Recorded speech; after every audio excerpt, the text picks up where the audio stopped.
no ifs, no buts promise to reduce immigration to tens of thousands now in tatters. Is Cameron's no ifs, no buts promise to reduce immigration to tens of thousands now in tatters? Chuka Umunna. Well, I think there's a big problem, is that he promised something that he couldn't deliver. And clearly the figures today show that he isn't able to deliver what he promised, which was to reduce inward migration to the tens of thousands. And in seeking to pursue something that he cannot achieve, it has distorted decision making and meant, for example, that they have been doing great damage to our economy. One obvious example, I'm the Shadow Business Secretary, higher education sits in my brief.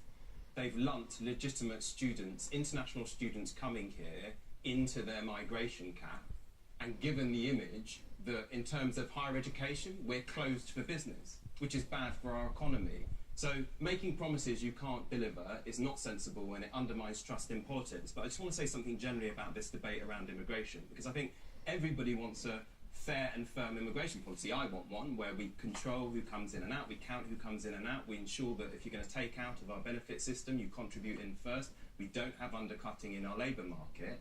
But I think we also have to acknowledge that immigration, and when people seek to frame, for example, Eastern European immigrants as a source of all our problems, frankly, I think that is a complete and utter con. And I think we should have no truck with that kind of rhetoric, which we see in part coming from UKIP and some people in the parts of the Conservative Party that seeks to set up different parts of our communities against each other. That is not in keeping with British values.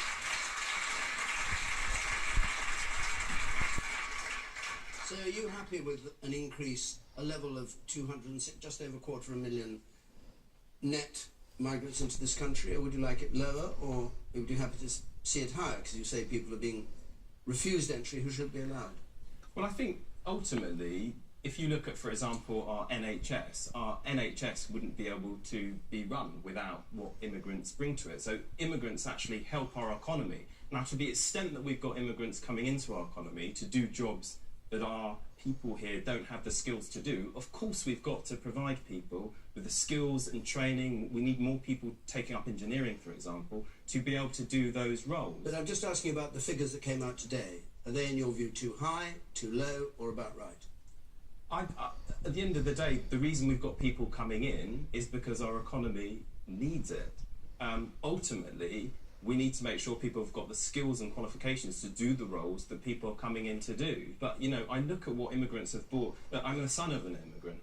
I look at what immigration has brought and how it has enriched our country culturally, in terms of our economy, and I think it's brought a lot to our country. But I think the tone of the debate around immigration is becoming very ugly, actually, in our country, and I don't think it's in keeping with our values of tolerance, respect, fair play. It's not really what we're about, and we've got to change it. Mo, who asked this question, what do you think of Chuka's answer? Oh yes, I agree with Chuka, because the whole rhetoric around immigration is quite negative at the moment. And I do really believe that politicians shouldn't go for sensationalism, you know, when they make promises about certain issues that are very important to the people. So yes, he did sort of overpromised, and he's now unable to deliver. Michael Gove. Well, these are big numbers. And the Home Secretary said earlier this week that we were unlikely to be able to meet this target. I think that's very clear after today. I think it's important to appreciate that there are different routes into Britain, and Chuka is right. There are many people who come to this country who have a great deal to contribute.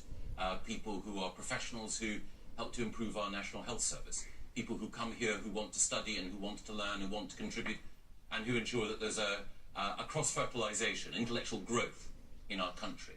But what's difficult, I think, to take for many people is the rate and the pace of immigration, because it brings particular pressures. It brings pressures on housing, it also brings pressures on schools, access to GPs and hospitals as well. So if we're going to get the benefits of migration, then we need to make sure that people feel that the numbers are controlled. And there's a particular problem here, because while we've been able to reduce the numbers of people coming from outside the EU, making sure that talented people who want to contribute can come, we haven't been able to control the numbers of people coming from within the EU. And Chuka said that people are coming here because our economy needs them. Actually, many people from the EU are coming here because there are no jobs in their countries but jobs are being created here. In Britain, we've created more jobs in the last 4 years than in the whole of the rest of the European Union put together. And the reason that people are coming here is because of our economic success. Now, I think it's a good thing that our economy is growing, but I think if we're going to ensure that that growth is shared fairly, and there is not an unfair pressure on public services in some areas, then we need to control migration, and in particular, we need to change the rules within the European Union that at the moment have meant that too many people have come here and who haven't been contributing in the way that we would want. But what you didn't mention, well, what Michael didn't mention was the almost 2 million Brits who are actually living in the EU and working in the EU. And look, the reason that we've got problems with our housing, problems with our NHS, is not because of immigration. It's because we haven't built enough houses over the last few decades. And frankly, well, we may or may not talk about the NHS later, but the NHS is under severe pressure because of a huge top-down reorganisation that was carried out on it. Why, Michael Gove, why do you think David Cameron gave his promise that they'd reduce immigration to the levels of the 1990s, meaning tens of thousands a year instead of the hundreds of thousands, and then added, if we don't deliver our side of the bargain, vote us out in 5 years' time? Well, the 5 years is nearly up. Nearly up, it is. I think the reason why David set out that target is because the level of migration had dramatically increased in the first decade of this century. And we've had, in Britain, tremendously good community relations. We still do.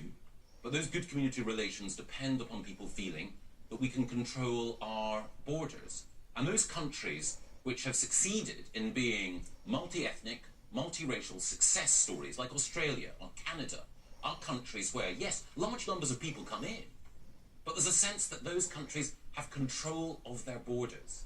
It's the fact that because of the nature of our membership of the European Union, we don't have control of our borders, that people question the capacity of our government to be able to manage migration in a way that means that we benefit from it, and at the same time that we maintain the good relations that make our society so rich in so many ways. You, sir?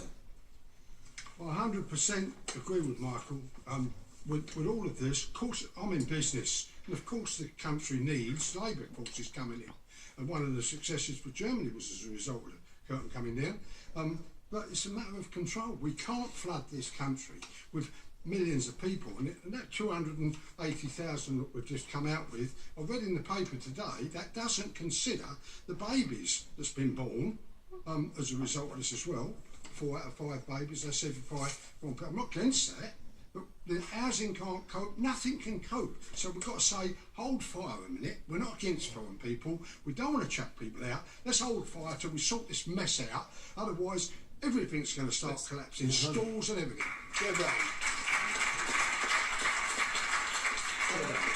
Yeah, well, first of all, I think that David Cameron is frightened because he's leaking support from the Tories to UKIP, and he wants to be seen to be doing something about this nefarious area of immigration.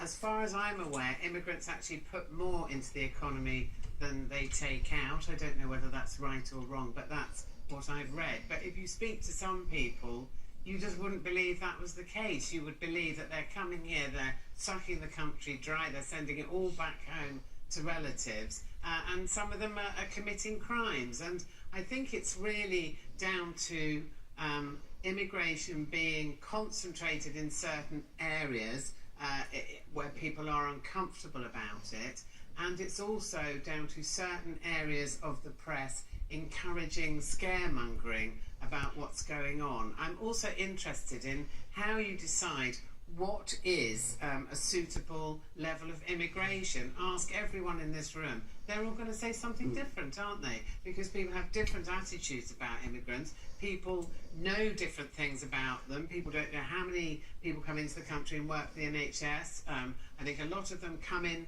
they work in rural areas like Herefordshire, where they're paid a pittance, which local workers wouldn't accept. They're housed really badly in appalling conditions, which no one in this country would put up with. So I think you need to look at that side of the way that they're being treated. Is it whipped up by the press, Amanda Patel? It is. The press has been vilified for a long time for talking about issues like immigration, and actually it's been concerning millions of people in this country for a very long time. What makes my heart sink, and I haven't heard Norman speak yet, but when we hear the politicians, we've had both Nick Clegg and Ed Miliband and the representatives of your party, Shuka, and David Cameron saying that we're going to bring in, we're going to remove tax credits, we're going to do this, we're going to make it less attractive for people to come into this country.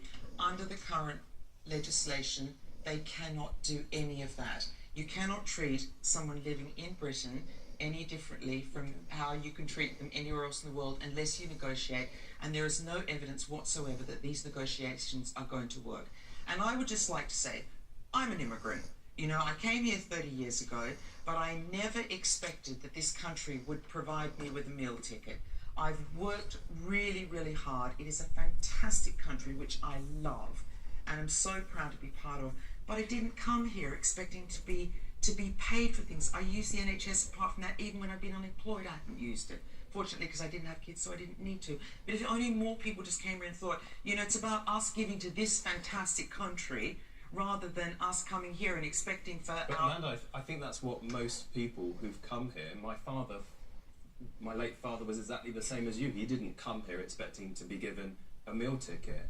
And what you were saying about controls at the moment, in terms of people coming here from Europe, you have to have been here for 3 months before you can claim benefits. So there is a degree of control around the way You're benefits talking, are you're made. talking about 2 years, and now David Cameron's That's using in terms 4 of, years. But you can't change you that. can in terms of out of work benefits. In work benefits All right. is different. All right, leave this moment. The woman at the back there, in the very back row, and then I come to you. Yes. Yeah, I totally agree with your points because you can't go around penalising. The automatic pilot system is not functional. They work hard to get where they are today, like yourself. They work incredibly Yeah, exactly. hard and contribute a huge amount. Okay. Do you want to come in, woman here? I just wanted to pick up on what he said earlier about the whole idea that we don't have the skills ourselves. Well, perhaps we don't have the skills ourselves because the younger people, like myself, don't have the opportunity to gain those skills throughout doing qualifications because of this 16-hour rule that you've got. You can only do 16 hours while you're on benefits. And we want to change that, by the way. Yeah, and we know that it's terrible. It is You're terrible. absolutely right. Because the decisions that you make when you're 15, 16 are not the decisions that you're going to want to make when you're 19 or 20. That's right. And I do actually, I know it's really sad to say, I do regret the decisions that I made when I was at school. In fact, I prefer to do veterinary nursing, but when I came out of school, I thought, well, the safest option that fits my grades would be to do hairdressing. And you know, we don't have those skills in the British people that live here already, because we're not giving them a better opportunity. Norman Baker. Well, that's one of the reasons why we've been very keen to promote apprenticeships in government, and we've got 1.8 million more apprenticeships than we had in 2010, which is one of the ways of dealing with that very real problem. But coming back to Mo's question, which I think was no ifs, no buts. I mean, I think the Prime Minister was rather unwise to make a commitment to something which he couldn't deliver. And he couldn't deliver it because there's no controls at the moment legally on EU migration. It's like making a commitment to the number of days it's going to rain next year. You simply can't make it work. So what's happened is the system's been skewed because EU migration has been off the agenda, as it were. There's been attempts to screw down non-EU migration, which has actually damaged our higher education system and damaged our business interest in some way, and that's not been good for this country. So we need to look at it a different way. So I want to make one point about our own people who've left the UK and gone elsewhere, however, because there is a balance.